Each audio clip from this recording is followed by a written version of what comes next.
최신 재테크 트렌드를 다루는 하우머니 시간입니다. 시장 불안감이 계속될 땐 개별 종목 리스크를 피할 수 있는 분산 투자가 무엇보다 중요한데요. 네, 최신 ETF 동향과 유망 섹터까지 알아보는 시간입니다. 오늘은 신한자산운용의 남아란 과장님 함께합니다. 어서 오세요, 과장님. 안녕하세요. 예.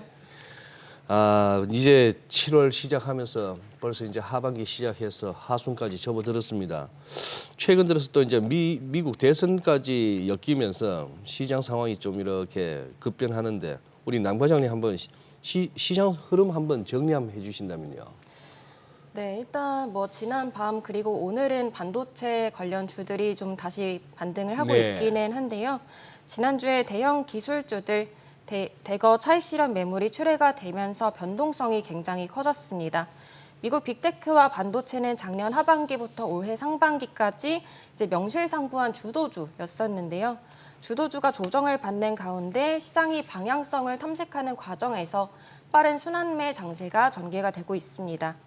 미국 증시는 지난주 주초에는 트럼프 전 대통령이 대선 후보로 확정이 되면서 전통 에너지, 제조업, 금융 이런 트럼프 수혜 테마가 강세를 보이다가 주중에는 소매 판매 호조의 소프트 랜딩 기대감이 확산되면서 중소형주가 가파르게 상승을 했습니다.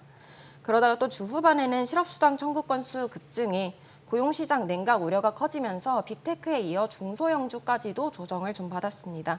그래서 이렇게 한 주에도 몇 번씩 장의 색깔이 바뀔 만큼 현재 장의 변동성이 굉장히 커져 있는 상황이고요.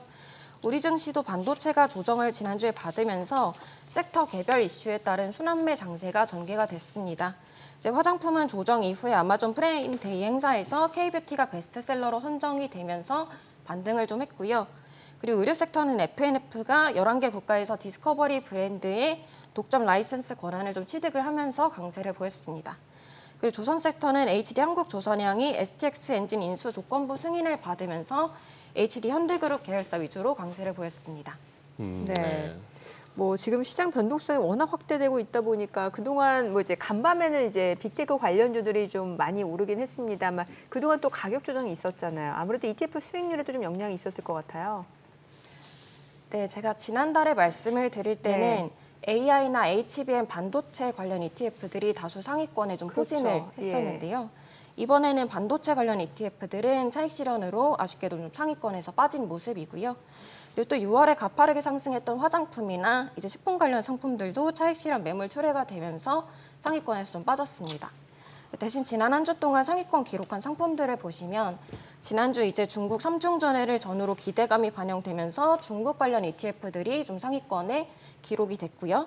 그리고 미국 금리 인하 기대감 부각이 되면서 중소형주를 많이 포함하고 있는 미국 러셀 2000 지수가 또 한 주 동안 9% 이상 상승을 했습니다. 그리고 최근에 우크라이나 재건 기대감이 다시 부각이 되면서 국내 건설 산업 추종하는 ETF들 한 주 동안 8% 정도씩 상승을 했고요. 그리고 이번에 이제 일본 정부에서 좀 엔화에 개입을 하면서 엔화가 좀 강세로 돌아섰는데요. 네. 그러면서 미국 30년 국채 엔화 노출 상품이 7% 정도 상승했습니다. 그 외에는 에이스 싱가포르 리츠가 6.7%, 코덱스 미국 배당 플러스 10% 프리미엄 다우존스가 6.4% 상승하면서 상위권에 이름을 올렸습니다. 그래요. 지금 눈에 띄는 게 앞부분에 차이나 2차 전지, 중국의 뭐 2차 전지가 관련주들이 좀 최근에 좋았나 보네요. 네, 2차 전지라기보다는 일단 아니야, 태양광. 네네네. 태양광. 네네네. 네네. 태양광 뭐 특정 뭐 섹터라기보다는 일단 지난주에 이제 중국의 삼중전해가 있었다 보니까 그 때를 전후로 해서 이제 기대감이 좀 부각이 됐고요. 그래서 아무래도 이제 삼중전해에서 기술주들에 대한 이제 좀 육성 의지를 좀 많이 강조를 했다 보니까 이제 기술주들을 중심으로 좀 많이 반등을 했다라고 봐주시면 좋을 것 같고요. 중국 증권감독관리위원회에서 최근에 홍콩 증시의 신규 주식 대여를 일시적으로 중단을 하고 또 22일부터는 공매도 증가금 기준을 높여서 공매도 단속에 나서겠다는 방침도 좀 발표를 했고요. 그리고 어제는 추가적으로 일단 중국에서 기준금리 인하 결정도 좀 발표를 했습니다. 그래서 이런 정부의 방향성들이 최근에 이제 좀 기대감으로 좀 반영이 된 것 같고요. 그런데 사실 중국 증시의 경우에는 아무래도 경기나 부동산 같은 이제 근본적으로 해결해야 될 문제들이 많이 산적을 해 있기 때문에 이제 뭐 추세적인 회복을 기대하기는 좀 어렵다 이렇게 좀 보고 있습니다. 실제로 이번에 발표된 중국 2분기 성장률 같은 경우에도 이제 4.7%로 발표가 되면서 시장 기대치인 5.1%를 좀 큰 폭으로 하회를 했거든요. 그래서 이런 부분들을 봤을 때는 이제 아무래도 경기 부진이나 이런 문제들이 아직까지 해결이 되지 않은 것으로 보이고요. 그리고 또 최근에 트럼프 전 대통령의 재선 확률이 좀 상승하고 있는 가운데 미중 관세 전쟁 우려가 다시 부각이 되고 있습니다. 그래서 이런 부분들도 향후 중국 증시의 센티먼트 냉각이나 변동성 확대 요인으로 작용을 할 수 있기 때문에 이런 부분에도 좀 주의가 필요하다 이렇게 보고 있습니다. 네. 그리고 또 하나 눈에 띄는 게 이제 그 수익률 상위권에서 러셀 2000 이게 이제 중소형주를 추종하는 ETF인데 최근에 보면은 뭔가 좀 로테이션이 굉장히 빠르게 나오고 있다는 생각이 드는데 이런 현상이 앞으로도 좀 더 이어질 거라고 보시나요? 네, 근래 상위권에는 원래는 이제 계속해서 S&P 예. 500이나 이제 나스닥이 그렇죠. 기록을 했었는데 이제 이번에 러셀 2000이 처음으로 올라오면서 이제 관심들도 좀 많으신 것 같고 생소하실 것 같은데요. 이제 러셀 2000이 최근에 가장 많이 상승한 이유는 이제 두 가지 정도가 있습니다. 네. 첫 번째는 금리 인하 기대고요. 그리고 두 번째는 트럼프 전 대통령의 재선 확률 상승에 따른 이제 제조업 수혜 기대감입니다. 그래서 러셀 2000이 왜 금리 인하 기대에 좀 민감하게 반응을 하는지에 대해서 먼저 좀 설명을 드려보면 네. 일단 S&P 500과 러셀 2000 지수의 만기도래 부채 비중을 한번 보시면은요. 변동금리 부채 비중이 저기 플롯이라고 써 있는 게 변동금리 부채인데 이제 비중이 일단 S&P 500 같은 경우에는 10%가 채 예. 안 되는데 러셀 2000의 경우에는 이제 40% 가까이 육박을 하고 있습니다. 그래서 그렇다 보니까 이제 금리 인하라는 것 자체에 조금 더 민감하게 반응할 수밖에 없는 상황이고요. 그리고 또 러셀 2000은 나스닥과 같은 지수 대비해서 이제 산업재 같은 제조업 비중이 좀 높습니다. 그래서 트럼프 전 대통령이 리쇼어링을 계속해서 강조를 하고 있고 또 제조업이 트럼프 전 대통령의 대표 수혜 테마다 보니까 이제 이 부분도 제조업 비중이 높은 러셀 2000에 최근에 긍정적으로 작용을 한 모습입니다. 그런데 사실 이 흐름이 계속되고 러셀 2000이 추세적으로 상승을 하려면 금리 인하 외에도 제가 소프트 랜딩이 전제가 되어야 한다고 좀 말씀을 드리는데요. 그래서 말씀드렸다시피 러셀 2000은 이제 제조업 같은 경기 민감주들 비중이 좀 크게 포함을 하고 있기 때문에 이제 뭐 아무리 금리 인하가 된다고 하더라도 경기 둔화 우려가 좀 많이 부각이 되면은 추세적으로 회복을 하기는 좀 어렵습니다. 그래서 뭐 실제로 지난주 목요일에 미국 신규 실업수당 청구 건수가 급증을 했을 때 이제 뭐 경기 둔화 우려가 좀 부각이 되면서 러셀 2000도 큰 폭으로 조정을 받았었거든요. 네. 그래서 그런 부분들 좀 참고를 해봤을 때는 이제 뭐 금리 인하뿐만이 아니라 소프트 랜딩에 대한 것까지 좀 전제가 되어야 러셀 2000의 추세적인 상승이 가능하고 그래서 현재까지는 아직은 좀 단정 지어서 상승을 말씀드리기는 좀 어렵다 이렇게 말씀드릴 수 있을 것 같습니다. 네. 아직도 뭐 11월 초순에 잡혀 있는 미국 대통령 선거까지 뭐 8, 9, 10월 3개월 하고도 더 남았는데 3개월이면은 나라를 세워도 몇 분 세울 수 있는 기간입니다. 이 사이에 뭔 일이 벌어질지 뭐 최근에 본 게 암살 시도였고 네. 토요일만 하더라도 다음 주부터 유세 다시 시작한다던 바이든 대통령 갑자기 무슨 참모들도 모르게 X 그 트위터에다 그냥 나 사퇴할래요 했고 처음에는 또 뭐 카말라 해리스 지지한다는 말도 없다가 누구한테 또 전화 받았는지 나 해리스 지지하요 이러고 있고 뭐 하루하루가 다릅니다. 그런데 아직까지 여전히 트럼프 트레이드라는 용어는 유효하고 실제 또 시장의 흐름이 그렇단 말이죠. 이러나 저러나 트럼프 후보의 당선 가능성을 높게 본다. 아마 지금 ETF 업계에서도 요 대응해서 뭔가 상품 개발이나 전략 짜시느라고 바쁠 것 같은데. 네, 맞습니다. 네. 그런데 이제 아무래도 변화가 워낙에 빠르다 보니까 네. 좀 방향성을 잡기 투자자분도 어려워하시고 이제 뭐 사실 ETF 상품 같은 경우에는 좀 장기적인 트렌드에 입각해서 좀 상품을 기획을 해야 되는데 이제 그런 부분이 좀 어려운 것 같네요. 그럼 관련해서 ETF 전략은 어떻게 가져가는 게 좋아요? 네, 사실 트럼프 트레이드가 네. 계속 최근에 네네. 좀 인기를 얻고 있잖아요. 네. 사실 원래 예전에는 트럼프나 바이든이나 이제 트럼프는 아무리 이제 지지율이 높다고 해도 소송이라는 큰 리스크가 있었고 그리고 바이든 같은 경우에는 고령의 나이라는 치명적인 리스크가 있었기 때문에 예. 지금까지는 이제 특정 후보의 정책 테마에 베팅하는 전략이 이제 뭐 제한적으로만 나타났었거든요. 근데 이번에 트럼프가 대선 후보로 확정이 되고 그리고 바이든은 사퇴를 하면서 이제 트럼프 트레이드가 더욱더 본격적으로 인기를 얻고 있는 모습입니다. 그래서 트럼프 후보의 대표적인 수혜 테마는 5가지 정도로 볼 수가 있는데요. 네. 보안, 방산, 제약, 바이오, 전통 에너지, 전력 인프라, 제조업 이렇게 5가지이고요. 보안 방산의 경우에는 이제 트럼프 후보가 예전부터 이제 사이버 보안 산업에 대한 예산안 확대를 주장을 많이 해왔었던 인물이기 때문에 이제 뭐 사이버 보안 관련된 기업들은 좀 수혜를 받을 수 있을 것으로 전망이 되고 있고요. 그리고 제약 바이오의 경우는 이제 트럼프가 IRA 정책을 계속해서 폐지를 주장을 하고 있는데 네. IRA 정책이 폐지가 되게 되면 이제 약가 인하 압력이 줄어들 수 있어서 대형 제약사들에는 긍정적인 소식일 수 있습니다. 그리고 또 트럼프 후보가 계속해서 이제 뭐 전통 에너지를 적극적으로 활용을 해서 이제 미국 내 제조업을 다시 부흥시키겠다 이런 입장을 고수를 하고 있기 때문에 전통 에너지나 제조업 이런 것들도 좀 수혜를 입을 수 있을 것으로 보이고요. 그리고 마지막으로 전력 인프라의 경우는 공화당과 민주당이 공통적으로 우호적인 부분입니다. 그래서 안정적인 전력 인프라라는 거는 사실 미국 내 제조업 부흥에도 필수적인 여건이기 때문에 트럼프가 당선돼도 결국에는 이제 좀 수혜를 볼 수밖에 없다 이렇게 보고 있는 부분입니다. 네. 뭐 지금 보니까 공통적으로 이제 누가 집권하던 간에 어떤 당이 집권하던 간에 좀 수혜가 예상되는 섹터가 이제 전력 인프라잖아요. 예. 이런 분석에 대해서도 좀 이야기를 해주세요.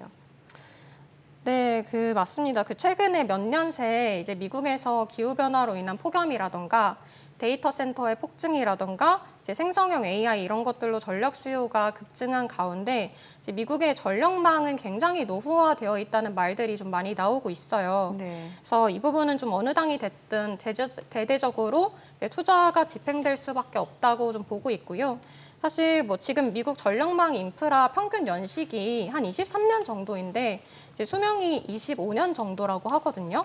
그래서 그렇다 보니까 이제는 정말 교체를 하지 않으면 안 되는 상황입니다. 그리고 미국은 전력 생산도 생산인데 수송도 굉장히 중요한 문제인데요. 특히나 이제 데이터 센터가 전력을 굉장히 많이 소모를 하잖아요. 그런데 이제 데이터 센터 같은 경우에는 미국 동부 지역에 좀 밀집을 해 있는 반면에 이제 에너지 발전 시설 같은 거는 서부나 중부에 좀 많이 밀집을 해 있거든요. 그래서 그렇다 보니까 이제 전력 인프라 같은 에너지 수송 시설이 굉장히 중요하다 이렇게 또 말씀을 드릴 수 있을 것 같고요. 그리고 뭐 전력 발전의 경우에는 이제 뭐 민주당 같은 경우에는 친환경 에너지를 좀 더 선호를 하고 공화당은 원자료나 화석연료 같은 전통 에너지에 좀 더 우호적이기는 합니다만 이제 전력망 인프라는 어느 당이 됐던 공통적으로 투자가 집행되어야 하는 부분이기 때문에 이제 또 초당적인 합의가 있는 이런 부분이 긍정적인 투자처다 이렇게 좀 보고 있습니다. 뭐 오늘 코너에서 확실하게 이제 저희들한테 주신 메시지는 그거네요.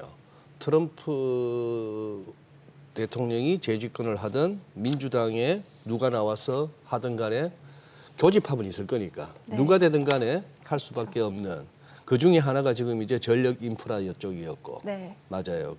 그런데 그동안에 전력 인프라 미국 전력 인프라 관련해서 ETF가 없었나요? 오늘 뭐 또 출시된다는데. 때맞춰. 때마치 신한 자산 운용. 그것도 때맞춰 신한 자산 운용에서. 최근에. 그러네. 오늘은 아니구나. 최근에. 예. 네, 이번 달에 상장이 됐고요. 상장했어요. 그래서 뭐 간단하게만 소개를 좀 드려보면은 이제 뭐 앞서 말씀드린 것처럼 미국 전력망 인프라가 이제 대대적으로 교체가 되어야만 하는 시점이고 그리고 또 데이터 센터가 계속해서 증가하고 있기 때문에 이런 부분에서 수혜를 받을 수 있는 종목들을 좀 추종하는 ETF 상품을 신규로 출시를 했고요. 그래서 구성 종목을 한번 보시면 이제 콘스텔레이션 에너지 같은 에너지 발전 기업 그리고 배전기나 열관리 시스템을 주력으로 하는 버티브 홀딩스, 그리고 뭐 친환경 에너지 발전하고 뭐 에너지 저장 장치 ESS까지 좀 주력으로 하고 있는 넥스트 에라 에너지 이렇게 전력 생산과 저장, 수송에 관련된 다양한 기업들을 포함하고 있는 ETF 상품입니다. 예. 또 최근에 보면은 그 조선주들 흐름 좋았잖아요. 이게 한 달 ETF 수익률 좀 궁금한 상황인데 지금 뭐 조선주 같은 경우는 슈퍼사이클 기대감도 있는 것 같거든요. ETF 상황은 어떤가요? 네, 맞습니다. 최근에 이제 국내 조선업이 계속해서 좋은 흐름을 보이면서 이제 조선업 관련된 ETF들이 한 달 수익률 기준으로 봤을 때 이제 다수 상위권에 좀 이름을 올렸습니다. 그래서 2위에는 소울 조선 탑3 플러스가 있고요. 그리고 4위에는 하나로 FN 조선 해운, 그리고 8위에는 코덱스의 이제 K 친환경 선박 액티브 상품이 있고요. 그리고 또 9위에는 이제 조선 관련 종목들 많이 포함하고 있는 타이거 200 중공업이 각각 상위권에 좀 이름을 올렸습니다. 그래서 아무래도 사실 신조선가가 상승을 지속한 지는 꽤나 오래됐다 네. 보니까 이제 시장에서 최근에 조선 종목들 좋은 흐름 보이는 예. 거 보면서 뭐 새로운 투자 포인트가 있나 이런 부분들을 좀 궁금해하실 것 같은데요. 그 부분에 대해서 좀 정리를 드려보면은요. 최근에 조선업에 좀 좋은 소식이 많기는 했습니다. 네. 일단 먼저 하나오션이 미국 필리조선소로 인수를 했는데요. 그러면서 이제 국내 조선업체들의 미국 MRO 시장 진출 기대감이 좀 커졌고요. 그래서 MRO라는 거는 메인터넌스, 리페어, 오버홀의 줄임말인데요. 쉽게 말해서 이제 선박 정비 사업이라고 보시면 네. 됩니다. 그래서 이런 부분들이 이제 아무래도 사실 조선소들이 신규 수주를 하는 거에는 도크의 한계가 있기 때문에 네. 또 이제 수주 잔고가 다 차면은 좀 어려운 부분이 있는데 이제 그럴 때 선박 정비 사업이 또 추가적인 수익원으로 그러네요. 작용을 할 수 있다. 이런 기대감에 시장에서 좀 그렇게 보고 있는 모습이고요.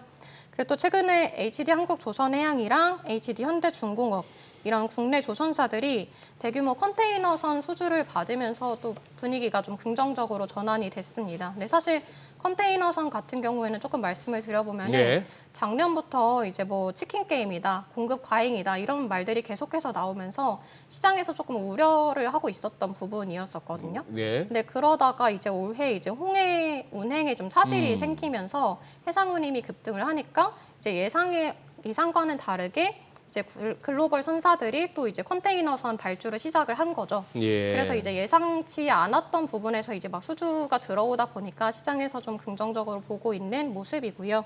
그리고 마지막으로 또 최근에 우리나라 조선업체들이 해상 SMR 개발에 참여할 수 있다. 이런 소식들도 계속해서 들려오고 있습니다. 그래서 이제는 이제 국내 조선업의 파이프라인 자체가 굉장히 많이 다양해졌고 또 이제 그런 부분 때문에 체질이 개선됐다는 시각도 많이 존재를 하는 것 같고요.